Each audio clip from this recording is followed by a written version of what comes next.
अपने मन की मैं जानू और पी के मन की राह।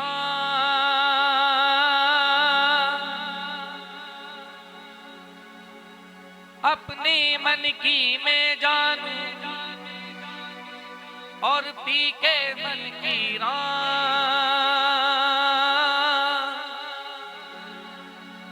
सांसों की माला से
नरसिंहदेव प्रीत्यर्थं राधा कृष्णप्रसादतः पायष्यति पवनः पुण्यां भागवती सुधा व्यासो वेति सुको वेति राजो वेति न वेति वः श्रीधरं सकलं वेति श्रीनरसिंहप्रसादतः गजाननं भूतगणादिसेवितं कपित्तजम्बूफलचारुभक्षणम् उमासुतं शोकविनाशकारकं नमामि विघ्नेश्वरपादपङ्कजम् मनोजवं मारुततुल्यवेगं जितेन्द्रियं बुद्धिमतां वरिष्ठं वातात्मजं वानरयुद्धमुख्यं श्रीरामदूतं शरणं प्रपद्ये आत्मा त्वं गिरिजामती सहचरा प्राणशरीरमगृहम् पूजा ते विषयोपभोगरचना निन्द्रा समाधिस्थिति संचारः पादयो प्रदक्षिणविधिस्तोत्राणि शर्वागिरो यद्यत् कर्म करोमि तदखिलं शम्भो तवाराधनम् ध्येयं सदा परिभवग्नमभीष्टदोहम् तीर्थास्पदं शिवविरञ्चिनुतं शरण्यं भृत्यार्तिहं प्रणतपालभवाब्धिपोतं वन्दे महापुरुषते चरणारविन्दम् कृष्णत्वदीयपदपङ्कजपञ्जरान्ते अद्येव मे विशतु मानसराजहंस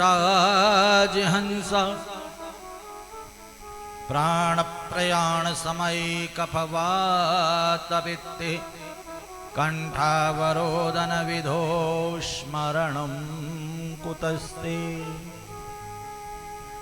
नारायणं नमस्कृत्य नरं चैव नरोत्तमं देवीं सरस्वतीं व्यासं ततो जयमुदीरये राधा साध्य साधनं यस्य राधा मंत्रो राधा मंत्रदात्री च राधा सर्वं राधा जीवनं यस्य राधा राधा राधा वाचिकीं तस्य शेषम्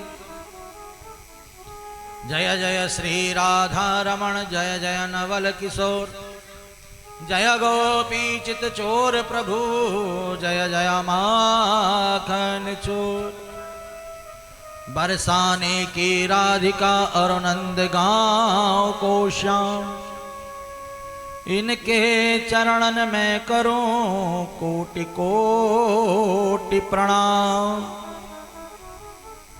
लाख बार हरि हरि कहें और एक बार श्री हरिदास अति प्रसन्न श्री राधिका देय वृंदावन वास कुंज बिहारी श्री हरिदास कुंज बिहारी श्री हरिदास कुंज बिहारी श्री हरिदास जय जय श्री राधे जय जय श्री राधे जय जय श्री राधे नमः पार्वती पतये हर हर महादेव जय श्यामा प्यारी कुंज बिहारी जय जय श्री हरिदास दुलारी जय श्यामा प्यारी कुंज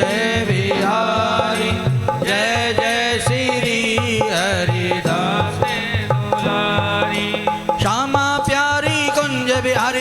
श्री हरिदास दुलारी श्यामा प्यारी कुंज बिहारी जज श्री हरिदास दुलारे श्यामा प्यारी बांके बिहारी जज श्री हरिदास दुलारी श्यामा प्यारी बांके बिहारी जज श्री हरिदास दुलारे जय श्यामा प्यारी कुंज बिहारी जय जय श्री हरिदास दुलारी जय श्यामा प्यारी कुंज बिहारी जय जय श्री हरिदास दुलारी जय हो।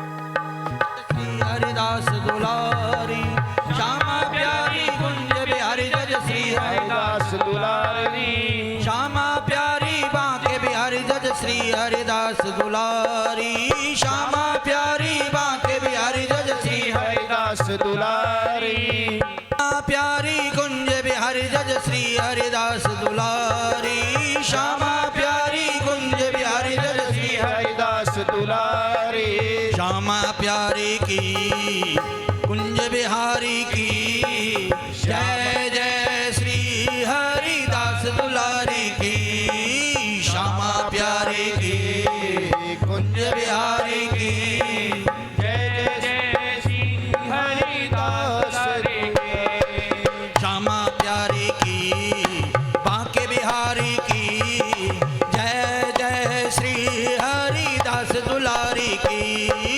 श्यामा प्यारी की बांके बिहारी की जय जय श्री हरिदास की श्यामा प्यारी बांके बिहारी जज श्री हरिदास दुलारी श्यामा प्यारी बांके बिहारी जज श्री हरिदास हरिदास दुलारे श्यामा प्यारी बांके बिहारी जज श्री हरिदास दुलारी श्यामा प्यारी बांके बिहारी श्री हरिदास दुलारे श्यामा प्यारी की कुंज बिहारी की जय जय श्री हरिदास दुलारी की श्यामा प्यारी की कुंज बिहारी की जय जय श्री हरिदास श्यामा प्यारी बांके बिहारी जज श्री हरिदास दुलारी श्यामा प्यारी बांके बिहारी जज श्री हरिदास दुलारे श्यामा प्यारी कुंज बिहारी जज श्री हरिदास दुलारी श्यामा प्यारी कुंज बिहारी जज श्री हरिदास दुलारे जय श्यामा प्यारी कुंज बिहारी जय जय श्री हरिदास दुलारी जय श्यामा प्यारी कुंज बिहारी जय जय श्री हरिदास दुलारे जय जय श्री हरिदास दुलारी जय जय श्री हरिदास दुलारे जय जय श्री हरिदास दुलारी जय जय श्री हरिदास दुलारे जय जय श्री हरिदास दुलारी जय जय श्री हरिदास दुलारे जय जय श्री हरिदास दुलारी जय जय श्री हरिदास दुलारी जय जय श्री हरिदास दुलारी जय जय श्री हरिदास दुलारी जय जय श्री हरिदास दुलारी जय जय श्री हरिदास दुलारी कुंज बिहारी श्री हरिदास कृष्णाय वासुदेवाय हरये परमात्मने प्रणतः क्लेशनाशाय गोविन्दाय नमो नमः। वसुदेवसुतं देवं कंसचाणूरमर्दनं देवकी परमानन्दं श्रीकृष्णं वन्दे जगद्गुरुम्। अनंत कोटि ब्रह्मांड नायक सर्वेश्वर सर्वाधिपति कुंज निकुंजेश्वर राधारमण बाधाहरण चिदाधार केवलाधार निराकार निर्विकार निर्विकल्प निरीह अकारण करुणा वरुणालय भक्त वांछा कल्पतरु तड़िद्युत विनिंदित सुभग पीतांबर धारी समलंकृत भगवान श्री कृष्ण चंद्र जी का दिव्यात दिव्य वांगमय वपु श्रीमद् भागवत महापुराण। श्रीमद् भागवत महापुराण जिसका पठन पाठन दर्शन श्रवण मनन निधिध्यासन समस्त जीव राशियों के कल्प कल्पांतरीय जन्म जन्मांतरीय कोटि कोटि कल्मषों का विध्वंसक है। सदा सेव्य श्रीमद् भागवती कथा यस्या श्रवण मात्रेण हरिश्चित्तम समाश्रयेत। जो नित्य निरंतर जो सदा सर्वदा श्रीमद् भागवत कथा का श्रवण करता है, मनन करता है, चिंतन करता है, पाठ करता है, स्वाध्याय करता है, हरिश्चित्तम समाश्रयेत, भगवान श्री हरि उसके हृदय में आकर के विराजमान हो जाते हैं। और धन्या भागवती वार्ता प्रेत पीड़ा विनाशनी। ये जो श्रीमद् भागवत की कथा है ये हमारे पितरों का उद्धार कर देती है, पितरों को सद्गति एवं मोक्ष की प्राप्ति करा देती है। बोले श्रीमद् भागवत महापुराण की। जन्मांतरेत भवेत पुण्यम श्रीमद् भागवतम लभेत। जीव के जब जन्म जन्मांतर के पुण्य जागृत होते हैं, कल्प कल्पांतर के पुण्य जागृत होते हैं, तब जाकर के श्रीमद् भागवत कथा श्रवण करने का, श्रवण कराने का सौभाग्य जीव को प्राप्त होता है। कल एक श्लोक मैंने आपको श्रवण कराया था कि आजन्म मात्रमपि येन सठेन किंचित चित्तम विधाय शुक शास्त्र कथा न पीता चांडाल वच खरवत तेन नीतम मिथ्यास्व जन्म जननी जन दुख भाजम। जिसने मनुष्य जन्म पा करके समर्थवान होते हुए दान पुण्य नहीं किया, सत्कर्म नहीं किया, संत सेवा नहीं की, गौ सेवा नहीं की, ब्राह्मण सेवा नहीं की, भक्तों की सेवा नहीं की, असहायों की सहायता नहीं की, श्रीमद् भागवत कथा का आयोजन नहीं किया, श्रीमद् भागवत कथा का स्वाध्याय पाठ नहीं किया, श्रीमद् भागवत कथा का श्रवण नहीं किया, उसने चांडाल की तरह, गधे की तरह अपना जीवन व्यर्थ में गंवा दिया। और तो और जिस माँ ने 9 महीने तक गर्भ में रखा उस मां के गर्भ को भी कलंकित कर दिया। परंतु आज यहां पर यह परिवार बड़ा भाग्यशाली है, गुप्ता परिवार, जो कि अपने पितरों के उद्धार के लिए इस तीर्थ में आकर के संत सेवा कर रहा है, ब्राह्मण सेवा कर रहा है, गौ सेवा कर रहा है, दान पुण्य कर रहा है, श्रीमद् भागवत कथा का आयोजन कराते हुए यहाँ पर अपने धन को सार्थक कर रहा है। श्रीमती रामदेवी गुप्ता जी, श्री राजकुमार गुप्ता जी यहाँ पर मुख्य जजमान बनकर के इस यज्ञ का आयोजन करा रहे हैं। और इनकी जो यहाँ पर तीनों बेटियां हैं और दामाद हैं, श्रीमती यहाँ पर जो है रजनी कुरेले जी, श्री राजीव कुरेले जी, साथ ही साथ श्रीमती रागनी गुप्ता जी, श्री दीपक गुप्ता जी, श्रीमती नेहा गुप्ता जी, श्री सुधीर गुप्ता जी, और साथ ही साथ दोनों बेटे यहाँ पर पुत्र और महाराज सुपुत्र और कुपुत्र की बात भी कल यहाँ पर चली थी कि पुत्र वही सुपुत्र है जो माता पिता के साथ उनके किए गए संकल्प में अपना पूर्ण रूप से सहयोग दे, पूर्ण रूप से माता पिता के संकल्प को संकल्पित करे। तो यहाँ पर सुपुत्र के रूप में यहाँ पर हमारे जो है श्री अजय गुप्ता जी और श्रीमती कल्पना गुप्ता जी, और यहाँ पर श्री विजय गुप्ता जी और श्रीमती निमी गुप्ता जी, साथ ही साथ यहाँ पर पूरा का पूरा परिवार, इष्ट मित्र बंधु बांधव यहाँ पर इस यज्ञ में आ रखे हैं। झांसी से आ रखे हैं, कोई कहीं से अपना जो है पूरे रिश्तेदार यहाँ पर आ रखे हैं। अपने तन, अपने मन, अपने धन को सार्थक करने के लिए इस यज्ञ में अपना जो है आहुति प्रदान करने के लिए यहाँ पर आप लोग उपस्थित हुए हैं। तो जन्मांतरेत भवेत पुण्यम श्रीमद् भागवतम लभेत। आप लोगों के जो जन्म जन्मांतर के पुण्य हैं, ये पुण्य ही आपको यहां पर लेकर के आए हैं और ये पुण्य ही आपके द्वारा ऐसे दिव्य यज्ञों का आयोजन करा रहे हैं। कल आप लोगों ने यहां पर श्रीमद् भागवत महात्मा की कथा का श्रवण किया। 6 अध्यायों में पद्म पुराण ने जो भागवत जी की महिमा का वर्णन किया है, उस वर्णन को आप लोगों ने यहां पर श्रवण किया। सर्वप्रथम आप लोगों ने सच्चिदानंद रूपाय विश्वोत्पत्त्यादि हेतवे तापत्रय विनाशाय श्री कृष्णाय वयम नमः भगवान श्री कृष्ण के चरणों में प्रणाम किया। उसके बाद सुखदेव जी के चरणों में प्रणाम किया। यम प्रवजन्तमनुभेदमवेद कृत्यम द्वेपायनो विरह कातर आजुहाव पुत्रेद तन्मयतया तरवो विनेन्दुस्तम सर्वभूत हृदयम मुनिमानतोस्मि। नैमिषारण्य के पावन भूमि पर हम और आप प्रस्थान किए। नैमिषेषूतमासीनम अभिवाद्य महामतिम कथामृतरसस्वाद कुशलो सोनको ब्रवीत। नैमिषारण्य में 88,000 ऋषियों के मध्य में श्री सूत जी का आगमन हुआ। सभी ऋषियों ने सूत जी का आदर पूर्वक सम्मान पूर्वक आसन पर विराजमान करते हुए दंडवत प्रणाम किया। अर्घ्य से, पाद्य से, गंध से, अक्षत से पूजन किया। पूजन का विधान आप सब प्रातःकाल पूजन आप यहाँ पर कर रहे हैं। सर्वप्रथम पूजन किया जाता है तो आचमन करते हुए केशवाय नमः, माधवाय नमः, नारायणाय नमः हस्त प्रक्षालन करते हुए अपवित्र पवित्रो वा शरवावस्थां गतोऽपि वा यस्मरेत् पुण्डरीकाक्षं शवायाभ्यंतर शुचि अपशर्वन्तु ते भूता ये भूता भूमिशस्ता ये भूता विनिकर्ता नश्यन्तो शिवाज्ञ प्राच्ये वाच्ये उदीच्ये प्रतीच्ये नमः। दिशाओं की शुद्धि होती है, भूमि का पूजन होता है। पूजन बैठे हो, पूजन में ध्यान दिया क्या क्या होता है पूजन में। उसके बाद जो है दीपनाथ भैरव का पूजन होता है। दीप है ज्योति परब्रह्म महादीप है ज्योतिर्जनार्दना दीपो हरत में पापम पूजा दीप नमोस्तुते। कर कलित कपाल कुंडली दंडपाणि स्तोत्रमिन्नीलभ्यालिक्योपवीतम कर समय सप्रिया विघ्न विच्छेद हेतुर्जय जय भटकुनाथ सिद्धिदा सिद्धिकाम।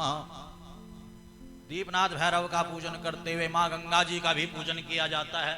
हमारे आचार्य जी द्वारा पूजन कराया जाता है। गंगे चमुने चेवा गोदावरी सरस्वती नर्मदे सिंधु कावेरी जलस्मिन सन्निधिं कुरु। माँ गंगा जी का पूजन करते हुए आवाहन किया जाता है। साथ ही साथ फिर यहाँ पर स्वस्ति वाचन किया जाता है। आपके स्वस्ति कामना के लिए, मंगल कामना के लिए संकल्प किया जाता है। जैसे पहले हम लोग चिट्ठी लिखते थे और एड्रेस लिखा जाता था। एड्रेस अगर सही है, जिसका एड्रेस आपने लिखा है वो चिट्ठी वहीं पहुंचेगी। अब चिट्ठी का समय तो खत्म हो गया, अब तो SMS का है। मोबाइल पे व्हाट्सएप करो, फोन करो, है तो नंबर जिसका लगाओगे फोन वहीं पहुंचेगा। गुप्ता जी का नंबर लगाओगे, गुप्ता जी को ही फोन मिलेगा, शर्मा जी को नहीं मिलने वाला।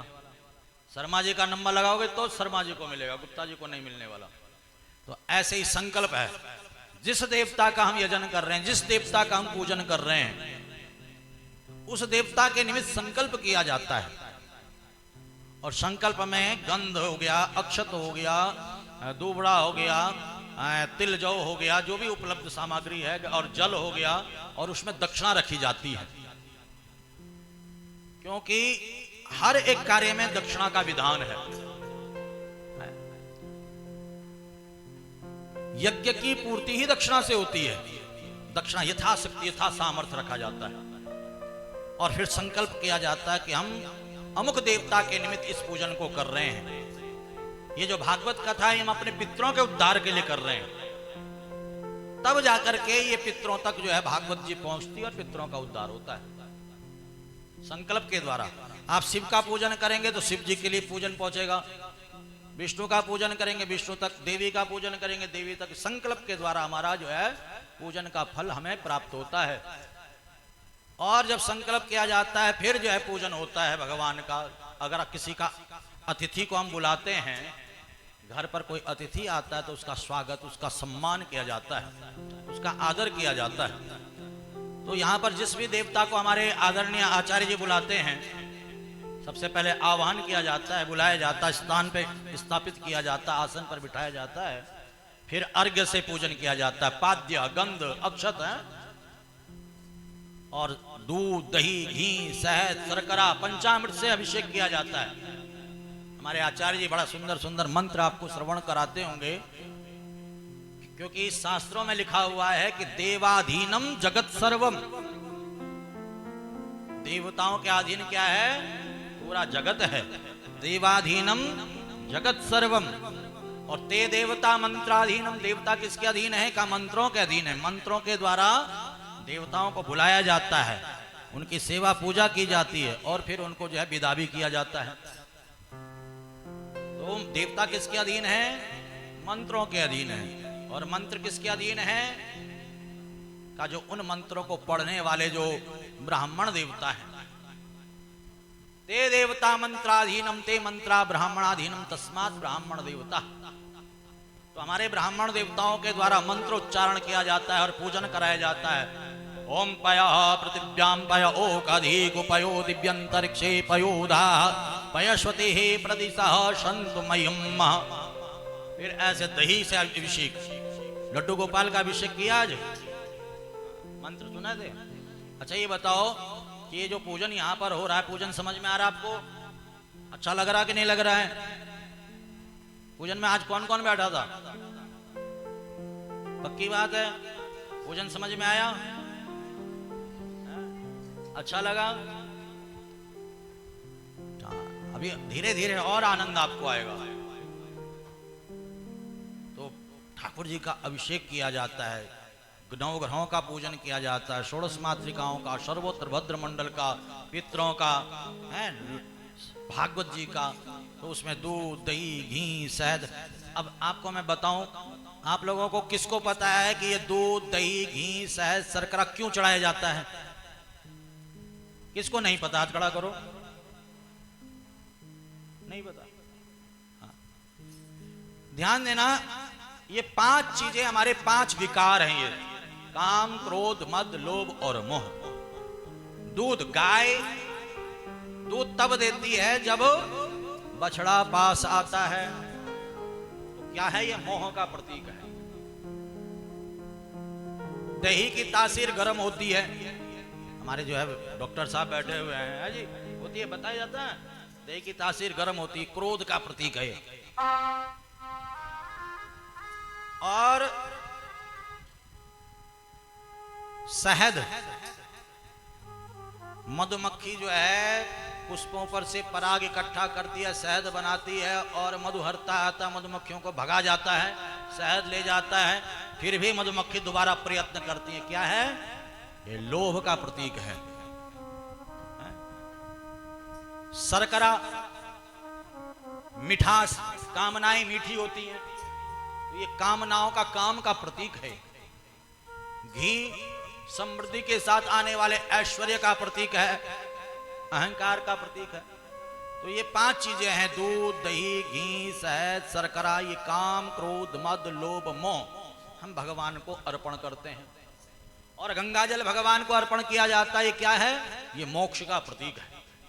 राजा सगर के 60,000 पुत्रों के उद्धार के लिए, मोक्ष के लिए मां गंगा जी इस धरा पर आई हैं। तो हम गंगा जल से भगवान का अभिषेक, स्नान करते हैं, प्रार्थना करते हैं कि हमारा उद्धार हो, हमारे पितरों का उद्धार हो, हमारे पितरों को सदगति मोक्ष मिले।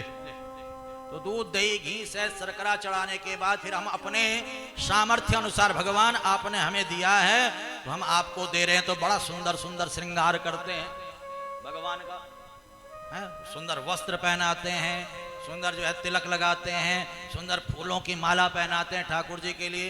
हाँ, तो मैं देख रहा हूँ ठाकुर जी को माला, कल से जो है ठाकुर जी को बढ़िया बढ़िया माला लाओ जरा, है? हाँ, सुंदर माला पहनाते हैं। हाँ, पुष्प माला, मल्यादीनी सुगंधिनी मंत्र बोला जाता है। मल्यादीनी सुगंधिनी माल्यत्यादिनी वे प्रभो मया हृतानि पुष्पाणि पूजार्थम तत्गृह्यताम। दूबड़ा चलाया जाता वंश वृद्धि के लिए। दूबड़ा, कल मुझे कोई कह रहा था कि गुरुजी दूबड़ा क्यों चढ़ाया जाता है? तो जैसे दूबड़ा को आपने देखा होगा कि एक ही डंडी से कई शाखाएं निकलती हैं। दूर्वांग कुरान स्वरितान मृतान मंगल प्रदान आनितास्तव पूजार्थम गृहाण परमेश्वर। वंश वृद्धि के लिए जो है दूबड़ा भगवान को चढ़ाया जाता है। जैसे इस दुबड़ा हरा भरा इसकी शाखाएं बढ़ रही हैं, हमारा वंश भी आगे बढ़े।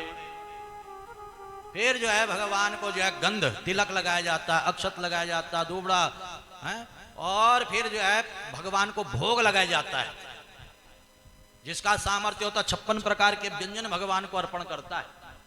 नाभ्या आसी दंतरिक्षगुंशीष्णो द्योः समवर्तता पदभ्याम भूमृदिशा श्रोत्रान् तथा लोकान् अगलभयन्नः ओम प्राणाय स्वपानाय स्वव्यानाय स्वशमानाय स्वउदानाय स्व। सुंदर सुंदर फल भगवान को अर्पण किए जाते हैं। और उसके बाद जो है जो भी हमसे कमी रह गई हो, जब हमारे घर पर कोई अतिथि आता है, जब आता है तो हमारे पहाड़ों की परंपरा है, आप इधर का तो मुझे नहीं पता, आते हुए भी और जाते हुए भी टीका लगाया जाता, दक्षिणा दी जाती है। जो भी त्रुटि रह गई हो, जो भी कमी रह गई हो, जो भी न्यूनता रह गई, उसके लिए हम ये द्रव्य दक्षिणा आपको अर्पण करते हैं। हिरण्य गर्भ गर्भस्तम मंत्र है इसके लिए शास्त्रों में लिखा हुआ कि हिरण्य गर्भ गर्भस्तम हेम वेजम विवावशो अनंत पुण्य फलदम शांतिम प्रियक्षमे। हमारा जो पुण्य है वह अनंत हो, जो भी हमसे कमी रह गई हो उसके लिए हम ये दक्षिणा आपको अर्पण करते हैं। यज्ञ की पत्नी दक्षिणा है, तो इसलिए जो है यहां पर ये जो भी हम अर्पण करते हैं ना, इसके पीछे कुछ ना कुछ जो है कारण है। तो ये पूजन की प्रक्रिया है। तो पूजन समझ में आता कि नहीं आता आप लोगों को? हाँ, समझना बहुत जरूरी है। कहीं पे समझ में ना आए तो हमारे आचार्य जी से जरूर पूछना, बड़े विद्वान है हमारे आचार्यगण, हाँ, कि भाई ये क्यों हो रहा है, किस लिए हो रहा है, पूछोगे तो आपको बताया जाएगा। तो कहीं पे समझ में ना आए तो आप पूछिए जरूर, क्योंकि जो भी कार्य हम करें उसको समझ करके करें। ऐसा ना हो कि हमें बोझ लगे।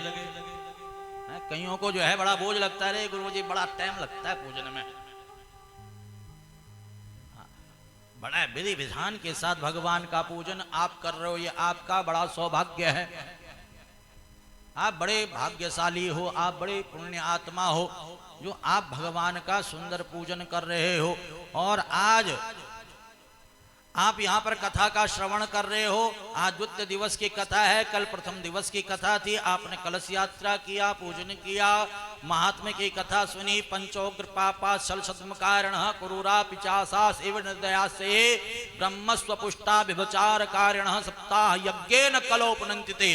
जो विधि विधान के साथ सप्ताह यज्ञ कथा का आयोजन करता है, बिल्कुल प्रसन्न मन से इस आयोजन को करता है और प्रसन्न मन से इस कथा का श्रवण करता है, और श्रवण करके अपने भीतर इस कथा को धारण करता है। ऐसा नहीं कि एक कान से सुना, एक कान से निकाल दिया।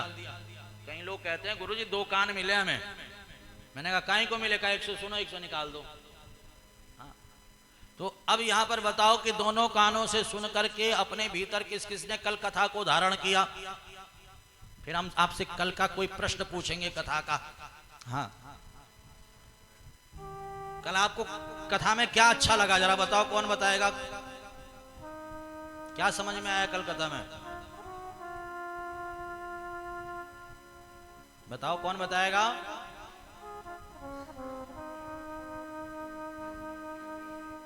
हाँ, जोर से बोलो।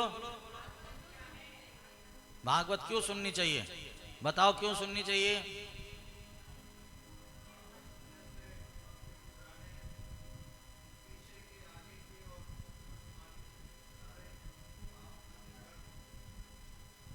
वृंदावन बिहारी लाल की जय। बहुत सुंदर हमारे जो है, हाँ, अजय के लिए जोरदार तालियां बजाओ। और कोई कल कथा का किसको याद है? क्या क्या सुना था आपने? बताओ जरा। ऐसा है कि एक कथा वह होती है कि जब हम कथा सुनते हैं, खड़े होते हैं, पल्ला झाड़ देते हैं, तेरा तुझको अर्पण क्या लागे मेरा। ऐसा नहीं, कथा सुनने का लाभ तभी है जब आप सुन करके उसका चिंतन, उसका मनन करो, उसको जीवन में भी धारण करो। तो कल आप लोगों ने कथा का श्रवण किया और एक श्लोक में आपको बताऊं, आपने श्रवण किया था कि पंचोग्र पापा छल छद्मकारिणा क्रूरा पिचासा इव निर्दयास्ते ब्रह्मस्व पुष्टा विभचार कारिण सप्ताह यज्ञेन कलोपनंतिते। जीवन में कैसा भी पाप क्यों न किया गया हो, इससे पहले जितने भी आपके जन्म हो चुके हैं, कितने भी पाप आपने कोई भी जन्म में किए हो, इस जन्म में अगर आप सप्ताह यज्ञ को विधि विधान के साथ करते हो और इस कथा का श्रवण करके इसका चिंतन मनन करते हो और इस कथा को सुन करके अपने जीवन में परिवर्तन अगर ला लेते हो, ठाकुर जी को अपना बना लेते हो, आप ठाकुर जी के बन जाते हो, तो सप्ताह यज्ञेन कलो पुनन्दिते, ये सप्ताह आपको पवित्र कर देती है और आपको परमात्मा से मिला लेती है। बोले श्रीमद् भागवत महापुराण की। आवाज नहीं आई आपकी। बोले श्रीमद् भागवत महापुराण की। धुंधकारी की कथा भी कल आप लोगों ने यहाँ पर श्रवण की थी। धुंधकारी ने जीवन पर्यंत पाप कर्म किए और मरने के बाद प्रेत योनि में चले गया, और गोकर्ण जी ने प्रेत योनि से मुक्ति के लिए श्रीमद् भागवत कथा का आयोजन किया और धुंधकारी प्रेत योनि से मुक्त होकर के कहता है कि धन्या भागवती वार्ता प्रेत पीड़ा विनाशनी। भैया ये भागवत धन्य है जो मुझ जैसे पापी को भी प्रेत योनि से मुक्ति दिला देती है। और देखो भगवान का ही रूप मुझे मिल गया है और मैं भगवान के लोक को जा रहा हूँ। भैया स्वर्गे सत्ये च कैलासे वैकुंठम नास्त्यमरसा अतः पिबन्तु सद्भाग्या मामा मुंचित करह चेत। ये जो श्रीमद् भागवत है न ये स्वर्ग में है, न ये वैकुंठ में है, न कैलाश में है, ये भागवत केवल इस पृथ्वी पर ही है। और देवताओं को भी जब अपना कल्याण करना होता है, अपना उद्धार करना होता है, तो मनुष्य बन करके इस पृथ्वी पर आते हैं और श्रीमद् भागवत यज्ञ का आयोजन करके इस कथा का श्रवण करके देवता भी अपने आप को मोक्ष को प्रदान कर देते हैं, भगवान को प्राप्त कर लेते हैं, अपना उद्धार कर लेते हैं। तो ये श्रीमद् भागवत की जो कथा है ये जो है कहीं नहीं इस पृथ्वी पर ही है। और आप सब बड़े भाग्यशाली हो, ये गुप्ता परिवार बड़ा भाग्यशाली है कि आज हरिद्वार जैसे तीर्थ में आकर के इस दिव्य यज्ञ का आयोजन कर रहा है, इस दिव्य कथा का श्रवण कर रहा है। श्रीमद् भागवत महापुराण में 12 स्कंद हैं, 335 अध्याय हैं, 18,000 श्लोक हैं। शुकदेव मुनि और राजा परीक्षित का बड़ा सुंदर संवाद है। जब वेद व्यास जी महाराज ने श्रीमद् भागवत ग्रंथ को लिखा तो सर्वप्रथम मंगलाचरण किया। मैंने कल आपको बताया था कि जब भी हम कोई कार्य प्रारंभ करते हैं तो कार्य के प्रारंभ में जो हम अपने इष्ट की स्तुति करते हैं कि हमारे कार्य में कोई विघ्न ना आए, कोई बाधा ना आए, कोई अड़चन ना आए, कार्य के प्रारंभ में जो स्तुति की जाती है उसे मंगलाचरण कहते हैं। तो यहाँ पर वेद व्यास जी महाराज भागवत ग्रंथ को लिखने जा रहे हैं, तो लिखने से पहले मंगलाचरण करके भगवान से प्रार्थना की है कि मैं इस ग्रंथ को लिखने जा रहा हूँ। कई बार हम कोई रचना करने जाते हैं तो बीच में ही अधूरी रह जाती है, कोई ना कोई विघ्न आ जाता है, बाधा आ जाती है, अड़चन आ जाती है। कई बार माताएं संकल्प करती हैं कि हम 16 सोमवार का व्रत करेंगे। 2 दिन व्रत किया, 2 सोमवार बीत गए, 3 सोमवार बीत गए, 4 बीत गए, 5 बीत गए और महाराज कोई अड़चन आ गया और व्रत रह जाता है, अधूरा रह जाता है। कई बार हम संकल्प करते हैं कि भैया 31 दिन जो है, 41 दिन जो है भगवान शिव को जल चढ़ाएंगे, क्योंकि कहा गया है कि अगर बिना रुके नित्य 41 दिन का संकल्प लेकर के भगवान दारिद्र भंजन महादेव को, दक्षेश्वर महादेव को, भगवान शिव को अगर नित्य हम जल चढ़ाएं तो जो भी कामना आपकी है वह कामना पूरी हो जाती है। हम संकल्प लिए, हम चल पड़े, नित्य हम पूजा कर रहे हैं, पाठ कर रहे हैं, परंतु बीच में ऐसा कोई अड़चन आ जाता है कि वह पूरा नहीं हो पाता है। और कईयों का पूरा भी हो जाता है संकल्प। बहुत सारे ऐसे भक्त हैं जो 41 दिन तक भगवान दारिद्र भंजन महादेव को जल चढ़ाते हैं और उनकी मनोकामनाएं पूर्ण हो जाती हैं। और कई लोग अधूरे ही रह जाते हैं, आधे में ही रह जाते हैं। तो ये जो हमारा कार्य है अधूरा ना रहे, पूरा हो जाए, कोई विघ्न ना आए, कोई बाधा ना आए, कोई अड़चन ना आए, कोई रुकावट ना आए। कई बार हम संकल्प लेते हैं कि भैया हम 7 दिन कथा सुनने जाएंगे, 7 दिन कथा सुनेंगे, परंतु बीच में कोई अड़चन आ जाती है, व्यवधान आ जाता है, तो ये व्यवधान ना आए इसके लिए भगवान की स्तुति की जाती है, उसे मंगलाचरण कहते हैं। मैंने कल आपको बताया था। तो यहां पर वेद व्यास जी महाराज श्रीमद् भागवत ग्रंथ को लिख रहे हैं, तो यहां पर किसी देवता का नाम नहीं लिया, किसी देवी का नाम नहीं लिया, किसी गुरु का नाम नहीं लिया। जैसे कल हमने मंगलाचरण किया था तो श्री कृष्णाय वयम नमः, भगवान श्री कृष्ण को हम प्रणाम करते हैं कह करके कथा प्रारंभ की। परंतु वेद व्यास जी महाराज भागवत ग्रंथ को लिख रहे हैं, तो यहाँ पर किसी देवता का नाम न लेकर के कह रहे हैं कि सत्यम परम धीमहि, मैं सत्य स्वरूप भगवान को प्रणाम करता हूं।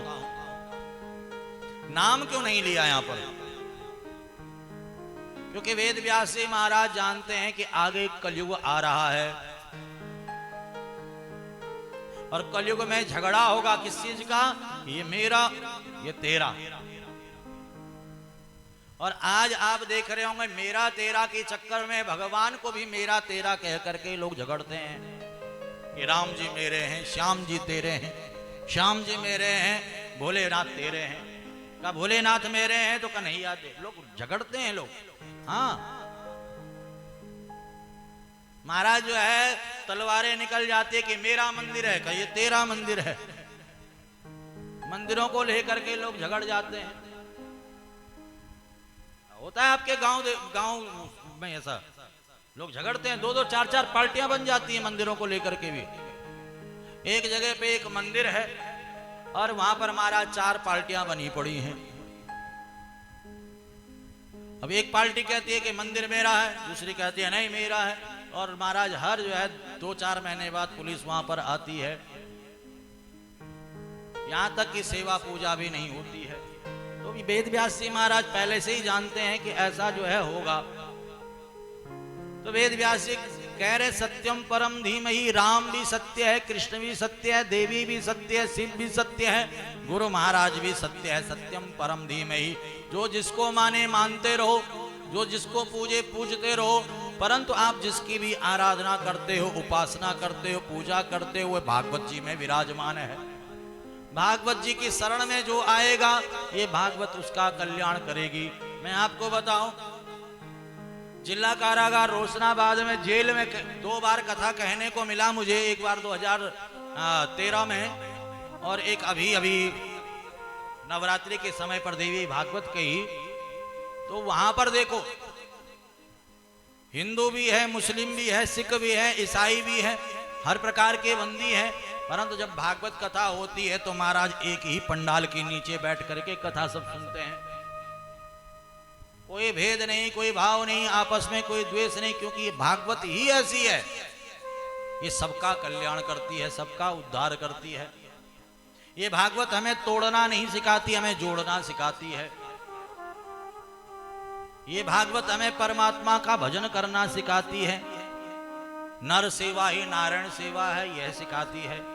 ये भागवत सिखाती है कि अपना उद्धार कैसे करना है, अपना आत्म कल्याण कैसे करना है।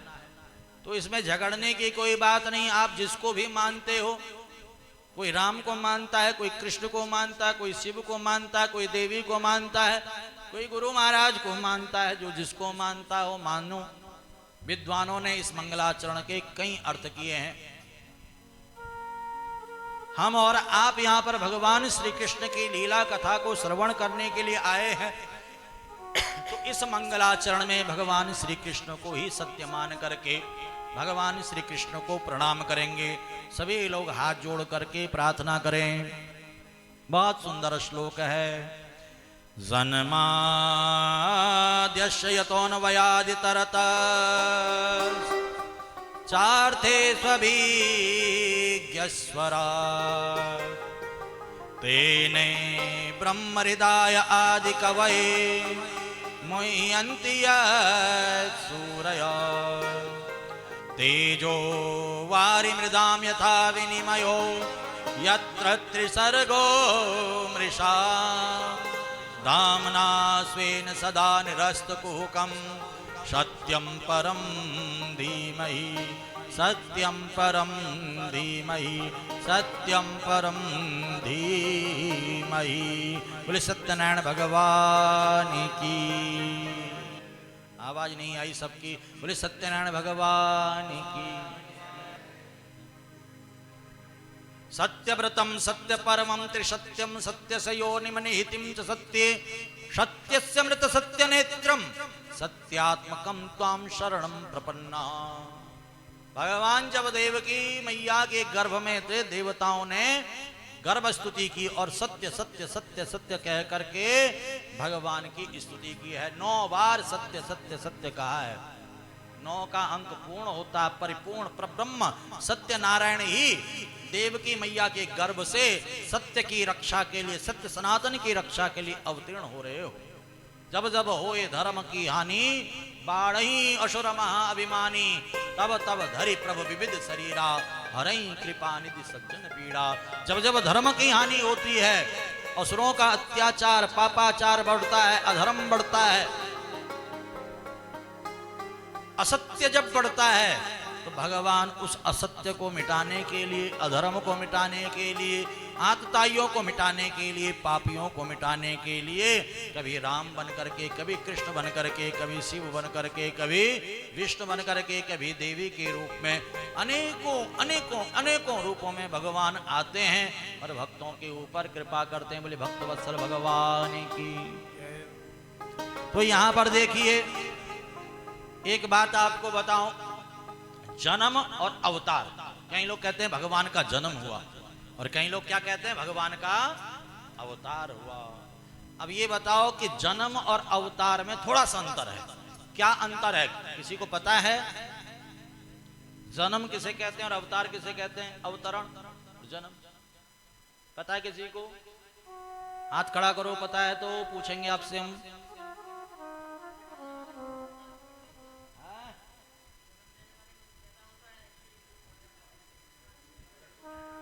प्रकट होता है। हाँ जी बताओ। अवतरित हुए, ठीक है। बोले वृंदावन बिहारी लाल की। जोरदार तालियां दोनों के लिए, माता जी के लिए भी, भैया के लिए भी। बहुत सुंदर। चलिए, अब जिसको समझ नहीं आया एक उदाहरण से समझा दूं तो सबको समझ में आ जाएगा। है? जंगल में एक कुआं है और कुएं में एक व्यक्ति घिर रखा है और जोर जोर से चिल्ला रहा, मुझे बचाओ मुझे बचाओ मुझे बचाओ मुझे बचाओ।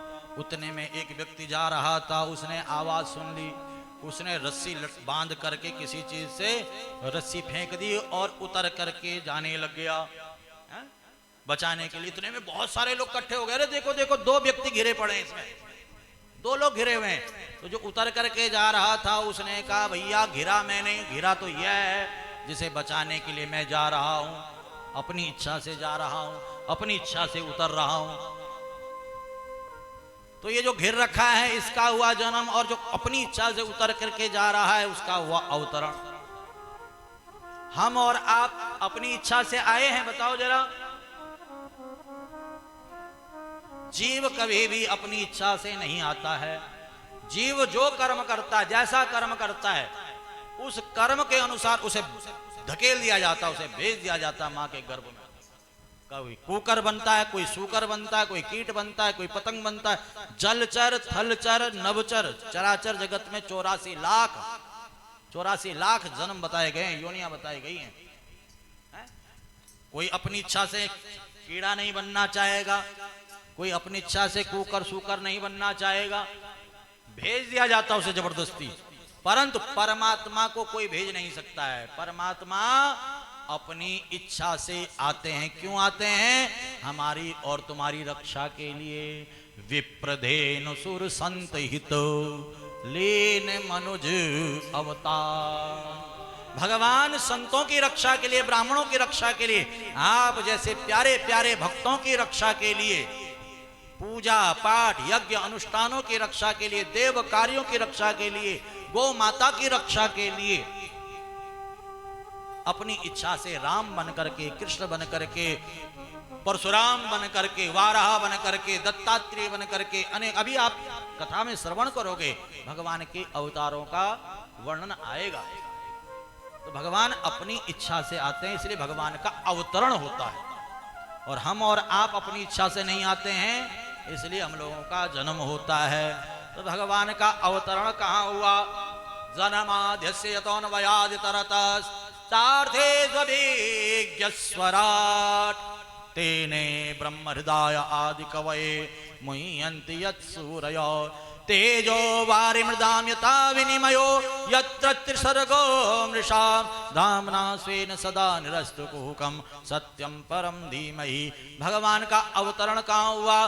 कहा कि मथुरा में कंस के कारागृह में, देवकी के गर्भ से, वसुदेव के घर में, देवकी के गर्भ से कंस के कारागृह में है?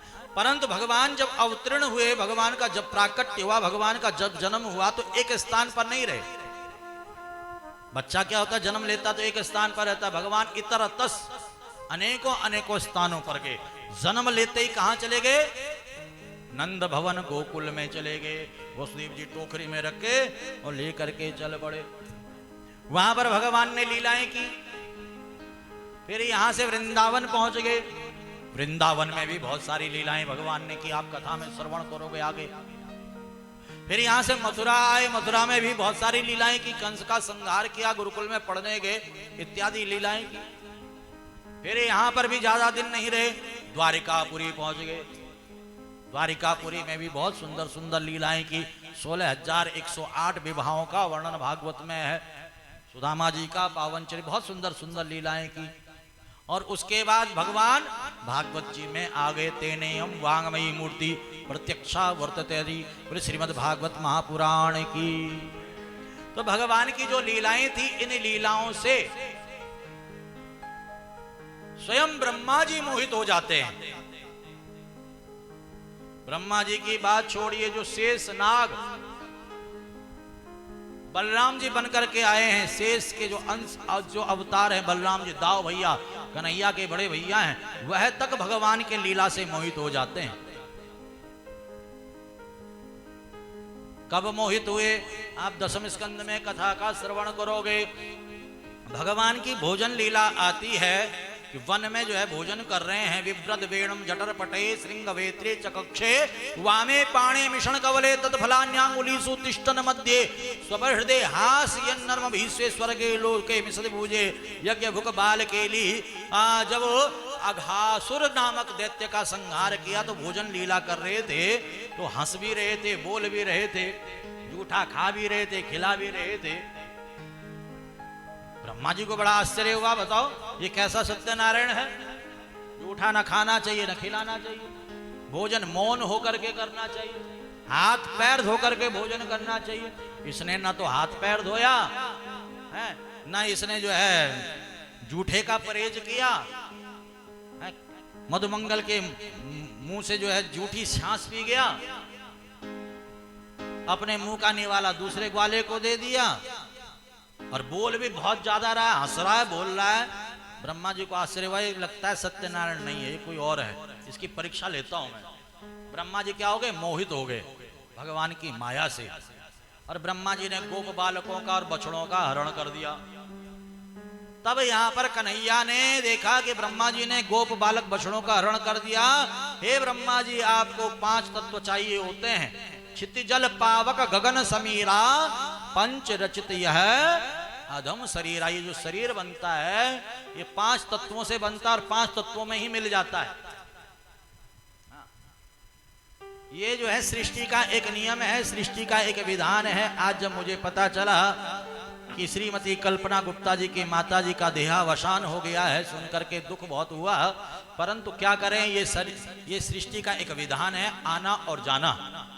आया है सो जाएगा, राजा रंग फकीर, कोई सिंहासन चढ़ चला, कोई बंधा जंजीर।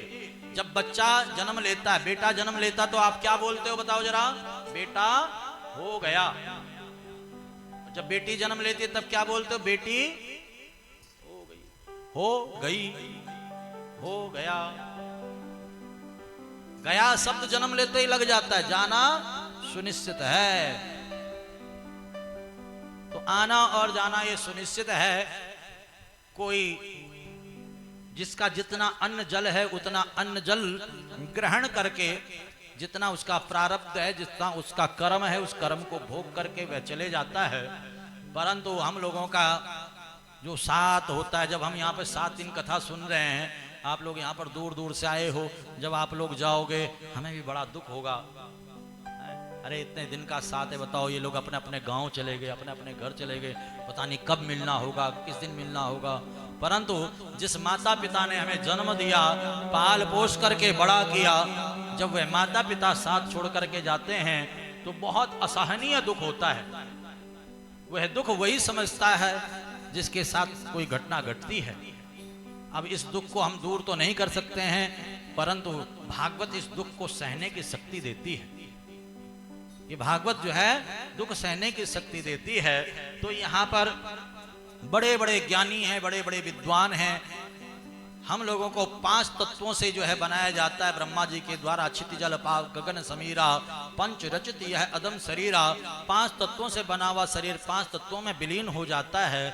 ठाकुर जी कहते, कन्हैया कहते, ब्रह्मा जी आपको तो 5 तत्व चाहिए, मुझे किसी से कुछ नहीं लेना पड़ता है। और ठाकुर जी ने, कन्हैया ने अपने शरीर से ही गोप बालक बछड़े प्रकट कर दिए और 1 वर्ष तक गोप बालक बछड़े बनकर के वृंदावन में रहे। ब्रह्मा जी तो मोहित हुए। बलराम जी भी कहते, कन्हैया ये मैं क्या देख रहा हूं, सब तुम ही हो। जिस भी गोप में देखूं तुम, जिस भी बछड़े में देखूं तुम, ये क्या चल रहा है।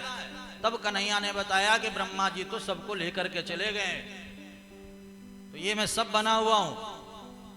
तो बलराम जी जब भगवान की माया से मोहित हैं, तो बड़े बड़े ज्ञानी विद्वान मोहित हैं। हम और आप तो बहुत साधारण हैं, हम भी भगवान की माया से मोहित हैं। ये माया का स्वरूप क्या है, कहा गया कि माया का स्वरूप है मोर तोरते माया, ये मेरा ये तेरा, ये तेरा ये मेरा, यही भगवान की माया है। जिसके जीवन से मेरा तेरा मिट जाए, समझ लो हम भगवान की माया से मुक्त है। वे फिर घर परिवार में मन नहीं लगता उसका तो केवल भजन में मन लगता है। ये घर परिवार, बेटा बेटी, मकान दुकान, रुपया पैसा, ये जो फंसे हुए हम, ये तब तक फंसे हुए जब तक मेरा और तेरा है। ये राग द्वेष छल कपट, ये माया है भगवान की। ये माया बड़ी बलवती है। ये माया क्या करती है, जो होता है वह हमें नहीं दिखाई देता, और जो नहीं होता है वह हमें दिखाई देता है। ये संसार मिथ्या है, ये संसार नाशवान है, फिर भी हमें दिखाई दे रहा है। और परमात्मा सत्य है, कण कण में है, घट घट में है। हम उसे ढूंढ रहे हैं, खोज रहे हैं, परंतु वे परमात्मा हमें दिखाई नहीं दे रहा है। कब दिखाई देगा, का घूंघट के पट खोल तो ये पिया मिलेंगे। जब हम माया रूपी घूंघट हटाएंगे तब जाकर के प्रियतम के दर्शन होंगे। वृंदावन कौन कौन गया, हाथ खड़ा करो जरा, गए हो, बोले वृंदावन बिहारी लाल की। तो वृंदावन बिहारी जी के मंदिर में एक पर्दा है, वो पर्दा जब लगता है तो बिहारी जी छुप जाते हैं, और पर्दा हटता है तो बिहारी जी का दर्शन हो जाता है। फिर पर्दा लगता है, छुप जाता है। ये पर्दा, यही तो माया है। हमारी आंखों के आगे, हमारे आंखों के आगे, हमारे भीतर जब तक मेरा तेरा राग द्वेष छल कपट है, तब तक समझ लो पर्दा लगा हुआ है। और जिस दिन ये मेरा तेरा छल कपट राग द्वेष मिट गया, समझ लो पर्दा हट गया, बिहारी जी अपने आप आपको दर्शन देंगे। आज भी ऐसे ऐसे भक्त हैं जो नित्य ठाकुर जी का दर्शन करते हैं और ठाकुर जी की सेवा करते हैं। ठाकुर जी की लीलाओं का अनुभव आज भी नित्य किया जाता है। तो ये माया कैसे हटेगी, का संतों का संग करने से, महापुरुषों का संग करने से। एक बड़ा सुंदर कबीरदास जी का भजन है कि संतन के संग लाग रे तेरी अच्छी बनेगी, तेरी अच्छी बनेगी, तेरी बिगड़ी बनेगी। होए तेरो बड़ो भाग रे संतन के संग लाग रे। किस किस की बनी है संतों का संग करने से? ध्रुव जी की बन गई, प्रहलादों की बन गई। हरिश्मिरन में लाग रे तेरी अच्छी बनेगी, तेरी बिगड़ी बनेगी। होए तेरो बड़ो भाग रे संतन के संग लाग रे। ओ संतन के संग लाग रे, ओ तेरी अच्छी बनेगी। जय हो। हाची बनेगी तेरी बिगड़ी बनेगी, हाची बनेगी तेरी बिगड़ी बनेगी। होए तेरो बड़ो भाग रे, हाँ तेरी अच्छी बने। संतन के संग लाग रे, ओ तेरी अच्छी बने। आओ सब मिलकर दरबार में हाजिर लगाएं।